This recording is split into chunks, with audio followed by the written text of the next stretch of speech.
আসসালামু আলাইকুম রহমতুল্লাহি ওবারাকাতু। সুপ্রিয় শিক্ষার্থী, আজকে আমি দ্বাদশ শ্রেণী স্টুডেন্টদের জন্য ফিন্যান্স ব্যাংকিং বিমা দ্বিতীয় পত্রের 11তম অধ্যায় অর্থাৎ জীবন বিমার কিছু এমসিকিউ নিয়ে আলোচনা করব আজকে।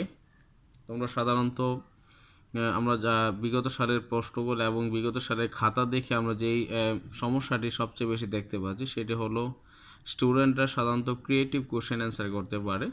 কারণ ক্রিয়েটিভ কোশ্চেনের ক্ষেত্রে অনেক চ্যাপ্টার আছে অনেক ইজি থাকে, অনেক চ্যাপ্টার আছে একটু হার্ড থাকে। বাট যে চ্যাপ্টারগুলো অনেকটা ইজি সেই চ্যাপ্টার থেকে স্টুডেন্টগুলো প্রশ্নগুলো অ্যান্সার করতে পারে। বাট আমাদের যেহেতু বহু নির্বাচনী কোশ্চেনগুলো 30টি কোশ্চেনের মধ্যে 30টি কোশ্চেনই অ্যান্সার করতে হবে, যার কারণে অনেক স্টুডেন্ট আছে এই 30টি কোশ্চেনের মধ্যে 12 থেকে 14টি কোশ্চেন তার সেরে আসতে হয়, অথবা কনফিউশন থাকে, কোনো সন্দেহজনক প্রশ্ন থাকে যার কারণে পরীক্ষা অ্যান্সার করতে পারে না।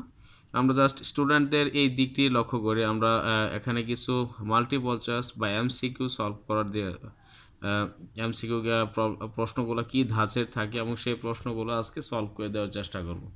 প্রিয় শিক্ষার্থী, আমরা এর আগে যতগুলো ক্লাস দিয়েছিলাম ম্যাক্সিমাম চ্যাপ্টারের এমসিকিউগুলো কীভাবে হবে এবং সেগুলো সলভ করতে হবে কীভাবে, সেই ব্যাপারে একটি দিক নির্দেশনা দিয়েছি। আজকে আমরা জীবন বিমা এর বহু নির্বাচনী প্রশ্নের ক্ষেত্রে প্রথম যে কোশ্চেনগুলো এখানে জাস্ট আমি আজকে 30 থেকে 35টি এমসিকিউ বা শর্ট কোশ্চেন এর অ্যান্সার করে দেওয়ার চেষ্টা করব, যার মধ্যে থেকে সর্বদাই সবসময় পরীক্ষার প্রশ্নগুলো আসে। সো আশা করি তোমরা যদি মনোযোগী হও তাহলে তোমরা সহজেই প্রশ্নগুলো অ্যান্সার করতে পারবে।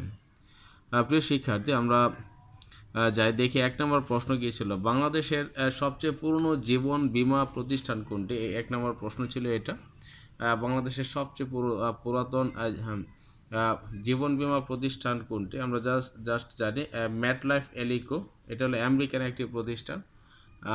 এটি হলো বাংলাদেশের সবচেয়ে পুরাতন জীবন বীমা একটি প্রতিষ্ঠান। আসলে আমাদের বীমা কোম্পানি অনেক ধরনের আছে, বাট যেমন জীবন বীমা আছে, নৌ বীমা, অগ্নি বীমা, বিভিন্ন ধরনের বীমা আছে। বাট জীবন বীমা ক্ষেত্রে সর্বপ্রথম জীবন বীমা হলো ম্যাটলাইফ এলিকো। এখানে আছে ন্যাশনাল লাইফ ইন্স্যুরেন্স কোম্পানিজ, ডাক জীবন বীমা, জীবন বীমা কর্পোরেশনস, এটিকে বাংলাদেশে একটি জীবন বীমা কর্পোরেশনস, এই সবগুলোই বাংলাদেশের বীমা কোম্পানিতে বিদ্যমান। বাট সর্বপ্রথম জীবন বীমা আমাদের বাংলাদেশে হলো ম্যাটলাইফ এলিকো। সো আমাদের 2 নম্বর প্রশ্ন ছিল, নিচের কোন বীমা জীবন বীমার সাথে সম্পৃক্ত নয়? এখানে আমরা দেখতেছি অনেক ধরনের বীমা আছে। একটি আছে দ্বৈত বীমা, এটা জীবন বীমার সাথে সম্পৃক্ত। যুগ্ম বীমা আছে, গোষ্ঠী বীমা আছে, এই সবগুলোই কি আমাদের জীবনের সাথে জড়িত। বাট বৃত্তি বীমা এটি কোনো বীমার সাথে বা আমাদের জীবন বীমার সাথে সম্পৃক্ত নয়। তাহলে আমাদের এখানে অ্যান্সার হবে গ হবে বৃত্তি বীমা হবে আমাদের এখানে অ্যান্সার। 3 নম্বর বলছেন, বীমাকারী প্রতিষ্ঠান, আমরা 3 নম্বর দেখতে পাচ্ছি, বীমাকারী কর্তৃক অন্যের ঝুঁকি গ্রহণের বিনিময় মূল্যকে কি বলা হয়? এটা একটি ইম্পর্টেন্ট প্রশ্ন ছিল। আমরা ফার্স্টে বুঝতে হবে যে বীমা প্রতিষ্ঠানের 2টি পক্ষ থাকে সর্বদা, একটি হলো বীমাকারী আর একটি হলো বীমা গ্রহীতা। এখন বীমাকারী কর্তৃপক্ষ বীমা গ্রহীতার কাছ থেকে তার ঝুঁকি গ্রহণের বিনিময়ে নির্দিষ্ট হারে প্রিমিয়াম পেয়ে থাকে। সো আমরা এখানে সবচেয়ে ভালো অপশনটি হলো প্রিমিয়াম। সো আমরা প্রিমিয়াম অপশনটিকে অ্যান্সার করতে পারি। পরবর্তীতে আছে 4 নম্বর, জীবন বীমা কোন ধরনের চুক্তি? আমরা মনে আছে কিনা, জীবন বীমার ক্ষেত্রে আমরা সাধারণত চুক্তিটা 2 ধরনের, একটি হলো ক্ষতিপূরণের চুক্তি আর একটি হলো নিশ্চয়তার চুক্তি। আর আমরা জানি সকল ধরনের বীমার ক্ষেত্রে যে চুক্তি হয় সেই চুক্তিগুলোকে বলা হয় ক্ষতিপূরণের চুক্তি। বাট জীবন বীমার ক্ষেত্রে মানুষের জীবনকে আমরা সাধারণত বলছিলাম মানুষের জীবনের যে ক্ষতি হয় বা একটা মানুষের জীবনের যে কি মূল্য সেটা কখনোই নির্ধারণ করা সম্ভব নয়। এটা হলো একটি অসীম সংখ্যা বা অজানা সংখ্যা। সো মানুষের জীবনকে অর্থের দ্বারা কখনোই তুলনা করা যাবে না, যার কারণে আমরা সাধারণত মানুষের জীবনে যে চুক্তিটা করা হয়ে থাকে বা মানুষের জীবন বীমাতে যে পরিমাণ অর্থের চুক্তি করা হয় সে অর্থটা নিশ্চিত পেয়ে থাকে। আর এই জন্যই যে অর্থটা যত টাকা বিমা করা হয় সে টাকায় যেহেতু পাওয়া যায়, যার কারণে আমরা জীবন বিমাকে নিশ্চয়তার চুক্তি বলা হয়ে থাকে। সো প্রিয় শিক্ষার্থী, আমি আশা করি তোমরা এটা বুঝতে পারছো। আর সাধারণত আমাদের 1 অথবা 2 মার্কের কোশ্চেনেও এই কোশ্চেনটি আসে যে জীবন বীমা কোন ধরনের চুক্তি, অথবা জীবন বীমা কেন নিশ্চয়তার চুক্তি, ব্যাখ্যা করো। সো আমি আশা করি আজকের পর থেকে তোমরা অ্যান্সার করতে পারবে।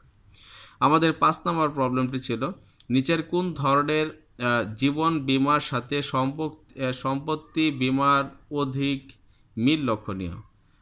এটা হলো সাময়িক বীমা। আসলে সাময়িক বীমা হলো যেটা যে 3 মাস থেকে 5 বছরের জন্য সাধারণত যে বীমা করা হয়ে থাকে তাকে সাময়িক বীমা বলে। আর সাময়িক বীমার ক্ষেত্রে আমরা যখন দেখি সাময়িক বীমার ক্ষেত্রে দেখা যাচ্ছে যে সাময়িক বীমাতে সাধারণত ক্ষণস্থায়ী বা স্বল্প সময় চাকরি করা বা অধিক ঝুঁকিপূর্ণ কোনো কাজ, এই সকল ক্ষেত্রে সাময়িক বীমা খোলা হয়ে থাকে।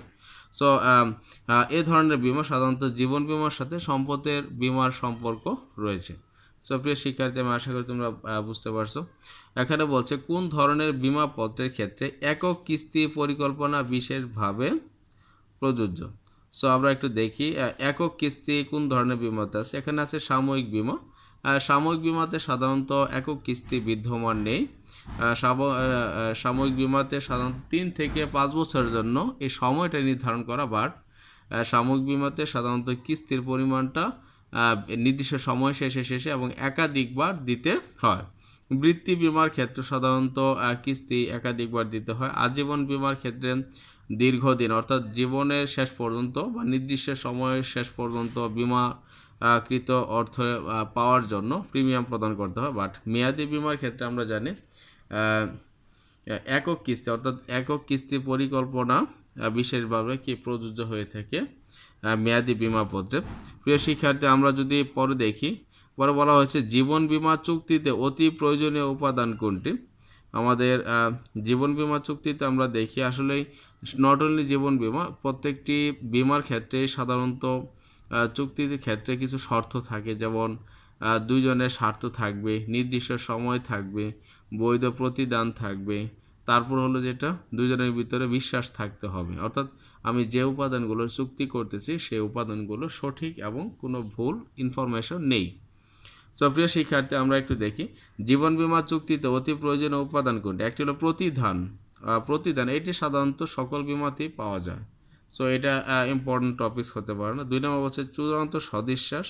হ্যাঁ, এটা একটি ইম্পর্টেন্ট, কারণ আমরা এর আগে পড়েছিলাম যে বীমা করার ক্ষেত্রে অনেক ব্যক্তি আছে তথ্য লুকিয়ে থাকে, অনেকের বয়স লুকিয়ে থাকে, অনেকে অসুস্থ থাকতে পারে, অথবা একজন মানুষের জীবনে বিভিন্ন ধরনের রিস্ক সে থাকতে পারে, এগুলো সে লুকিয়েও কি করতে পারে, বীমা গ্রহণ করতে পারে। সো এই জন্য সদিশ্বাসের বিষয়টি সবচেয়ে ইম্পর্টেন্ট, কারণ হলো বিশ্বাসের মাধ্যমে বীমা করা হয়ে থাকে। সো কোনো ব্যক্তির জীবনকে যখন বীমা করা হয়ে থাকে তখন তাদের মধ্যে বীমাকারী এবং বীমা গ্রহীতার মধ্যে বীমা চুক্তির ক্ষেত্রে সবচেয়ে ইম্পর্টেন্ট উপাদানের মধ্যে এটি একটি, যে সদিশ্বাসের চুক্তি বা সদিশ্বাস বা চূড়ান্ত সদিশ্বাস। প্রিয় শিক্ষার্থী, আমরা পরবর্তী যে টপিকটা ইম্পর্টেন্ট এটা দেখি কি বলছে যে সামাজিক বীমা সংক্রান্ত সুযোগ সুবিধা পাওয়া যায় কোন বীমা পত্রে। সামাজিক বীমা সংক্রান্ত সুযোগ সুবিধা অর্থাৎ আমাদের সমাজে যে সকল বীমাগুলো আছে তার মধ্যে সুযোগ সুবিধা পাওয়া যায়, বিশেষ সুযোগ সুবিধা পাওয়া যায় কোন ধরনের বীমা। এখানে আজীবন বীমার ক্ষেত্রে ব্যক্তি মারা যায় বা দীর্ঘদিন পর্যন্ত চলে, সো এই ধরনের বীমা হয়নি। মেয়াদি বীমা ঠিক আছে, আমাদের মেয়াদি বীমার ক্ষেত্রে সামাজিক বীমা সংক্রান্ত সুযোগ সুবিধা পাওয়া যেতে পারে, কারণ হলো মেয়াদি বীমাটা হলো 3 মাস থেকে সর্বোচ্চ 5 বছর। এখন 5 বছর মেয়াদ তো অনেক দিন নয়, দীর্ঘদিনও নয়। তাছাড়া কোনো ব্যক্তির জীবদ্দশায় 5 বছর মেয়াদ শেষ হয়ে যেতে পারে, এটির সম্ভাবনা বেশি।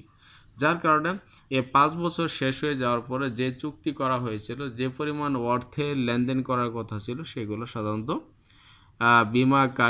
বীমা গ্রহীতাকে প্রদান করে থাকে। যার কারণে বীমা গ্রহীতা খুব দ্রুতই বীমা দাবি পেয়ে থাকে, বা বীমা কর্তৃপক্ষ খুব দ্রুতই বীমা দাবি পরিশোধ করে থাকে, যার মাধ্যমে বীমা গ্রহীতা সেগুলো সহজেই সেই সুযোগ সুবিধা পেয়ে থাকে।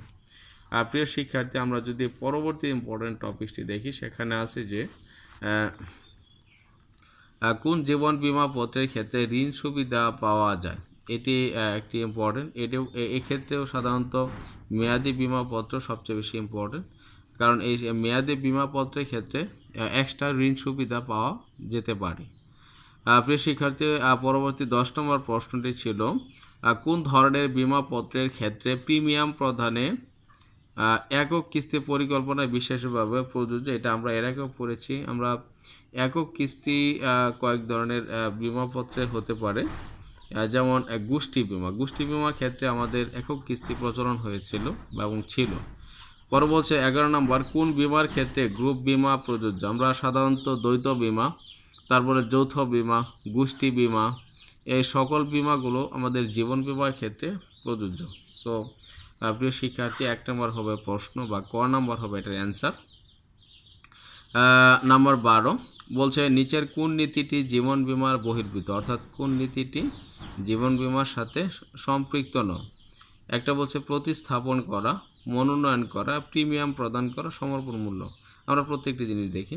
প্রতিস্থাপন বলতে একটির জায়গা অন্য একটি জিনিস, অথবা প্রতিস্থাপন সিস্টেমটা হলো যেমন আমি একটি সম্পদের বীমা করেছি, বাট সেই সম্পদ নষ্ট হয়ে গেলে বা ক্ষতিগ্রস্ত হলে তখন ক্ষতির আনুপাতিক অর্থ পরিশোধের পরে ওই সম্পদের বা ক্ষতির বীমা দাবি পরিশোধ করার পরে বীমাকারী বীমা গ্রহীতার কাছ থেকে সম্পদের মালিক হস্তান্তর হয়ে যায়। এটি প্রতিস্থাপন হয় শুধুমাত্র সম্পদ জাতীয় সকল প্রকার বীমার ক্ষেত্রে, বাট জীবন বীমার ক্ষেত্রে সাধারণত প্রতিস্থাপনের কোনো সিস্টেম নেই, কিন্তু মনোনয়ন করা, কারণ এটাকেও নমিনি বলা হয়। জীবন বীমার ক্ষেত্রে নমিনি সবচেয়ে বেশি কাজে লাগে। প্রিমিয়াম প্রদান করা হয়। জীবন বীমা, নৌ বীমা, অগ্নি বীমা সকল বীমার ক্ষেত্রেই প্রিমিয়াম প্রদান করা হয়ে থাকে। পরবর্তী সমর্পণ মূল্য, এটিও জীবন বীমার সাথে সংযুক্ত। আমরা বলছিলাম যে একজন ব্যক্তি যখন দীর্ঘদিন পর্যন্ত বা কিছুদিন পর্যন্ত বীমা কিস্তি চালানোর পরে বা প্রিমিয়াম প্রদান করার পরে পরবর্তীতে যদি সে সম্মতি না চায় বা তার যদি ইচ্ছা না থাকে, তখন সে সাধারণত সে প্রয়োজনীয় কাগজপত্র, কিস্তির সংখ্যা বীমা কোম্পানিতে জমা দিয়ে সে অর্থ ফেরত পায়। যে অর্থটা ফেরত পায় এটাকে বলা সমর্পণ মূল্য। সো প্রিয় শিক্ষার্থী, এখানে আমাদের দেখা যাচ্ছে তাহলে এই প্রতিস্থাপনটা জীবন বীমার ক্ষেত্রে কখনোই প্রযোজ্য হয় না। অর্থাৎ মানুষ মারা যাবে, সেখানে আরেকজন সে মানুষের মালিক তো আর কেউ হবে না, মৃত ব্যক্তির মালিক তো আর কেউ হবে না।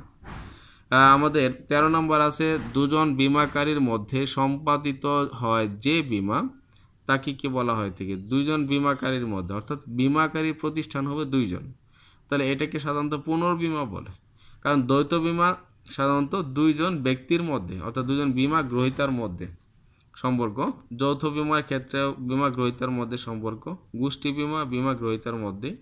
কিন্তু আমাদের সাধারণত একটি হবে না অপশন।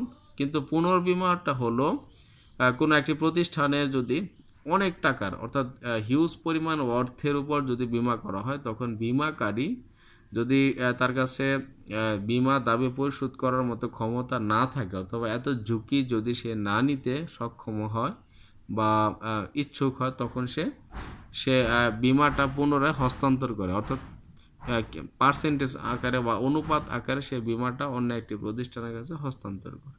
আর এটাকে সাধারণত পুনর্বীমা বলে। 14 নম্বর আমাদের আসছে কোন ধরনের জীবন বীমা পত্রে প্রিমিয়ামের হার বেশি হয়ে থাকে? এটা হলো মেয়াদি বীমা পত্রের ক্ষেত্রে আমাদের প্রিমিয়াম হার বেশি হয়ে থাকে। প্রিয় শিক্ষার্থী, আমরা যাচ্ছি জীবন বীমা নিচের কোনটি রোধ করে থাকে? অর্থাৎ মানুষের জীবন বীমাটা কেন করে থাকে? আমরা জানি জীবন বীমা সাধারণত মানুষের জীবনের পরে বা মৃত্যুর পরে বীমা দাবি পরিশোধ করা হয়ে থাকে, বিশেষ বীমা ছাড়া ম্যাক্সিমাম ক্ষেত্রে।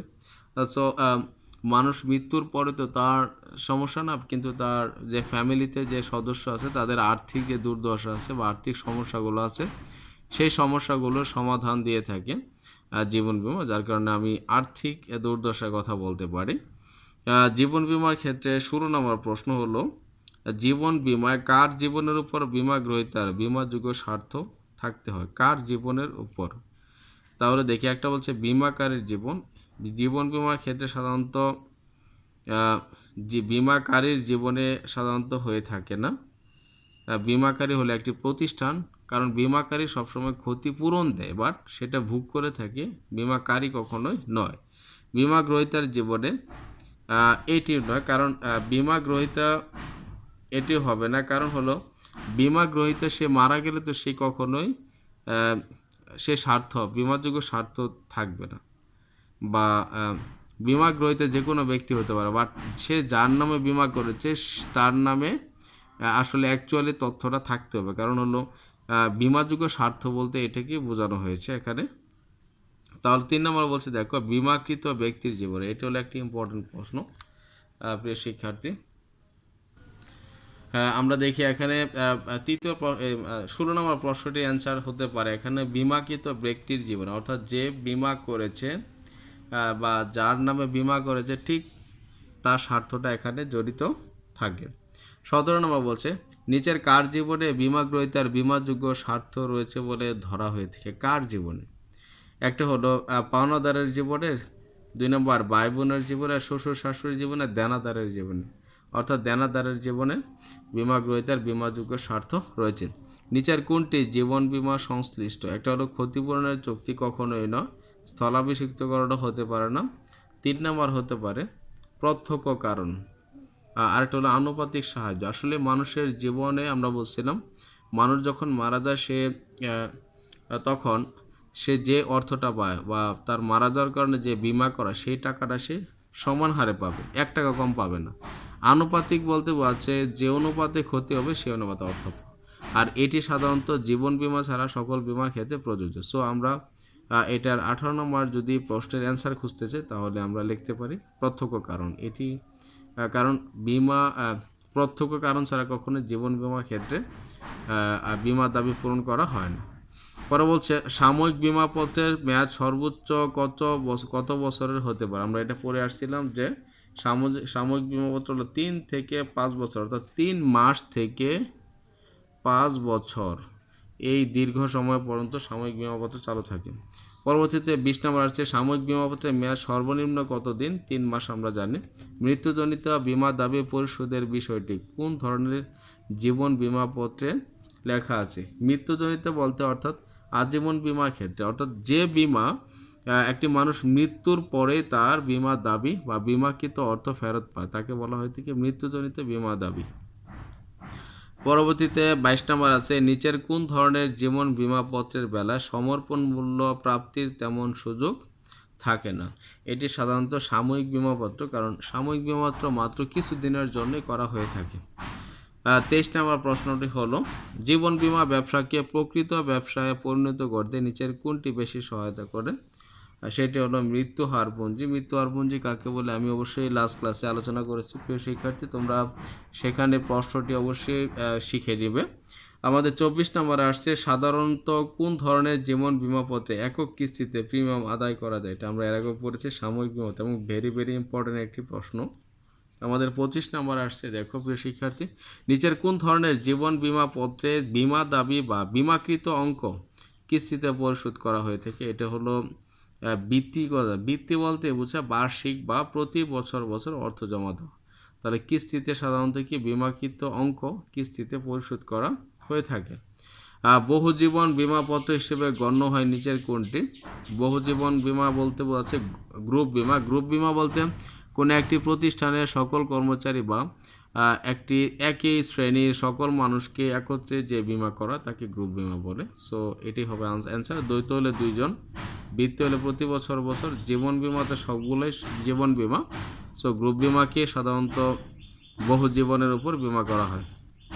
পরবর্তী 27 নম্বর, নিচের কোন জীবন বিমাপত্র বার্ধক্য ব্যক্তিকে সুবিধা দিতে পারে না? অর্থাৎ একজন ব্যক্তি মৃত্যুর আগ পরে বা মৃত্যুর পূর্বে যে ব্যক্তি বিমা সুবিধা পায় তাকে বলে বার্ধক্যজনিত।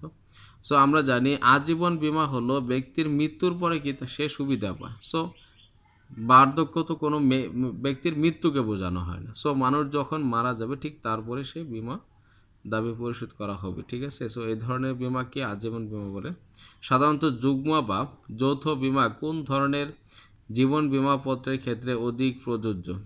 যুগ্ম বা যৌথ বিমা সাধারণত মেয়াদি বিমার ক্ষেত্রে অনেক প্রযোজ্য। প্রিয় শিক্ষার্থী, আমরা 29 নম্বর দেখি, নিচের কোন ধরনের জীবন বীমা পত্রের ক্ষেত্রে নবায়ন সুবিধা লাভ করা যায়? এটি সাধারণত সাময়িক বীমা পত্রের ক্ষেত্রে এটা পুনরায় নবায়ন করা যায়। কোন ধরনের জীবন বীমা পত্রের ক্ষেত্রে একজন ব্যক্তি মারা গেলেও বীমাপত্র চালু থাকে?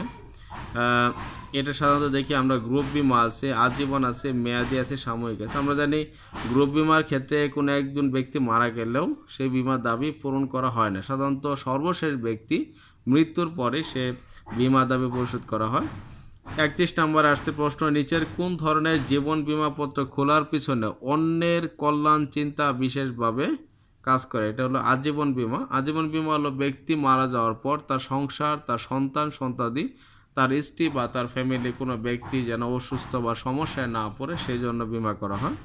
32 নম্বর হলো জীবন বীমার ক্ষেত্রে নিচের কোনটি প্রযোজ্য নয়? সো আমরা দেখি জীবন বীমার ক্ষেত্রে দ্বৈত বীমা, গ্রুপ বীমা, যৌথ বীমা, পুনর্বীমা। আমাদের সাধারণত দ্বৈত বীমা কি প্রযোজ্য নয়।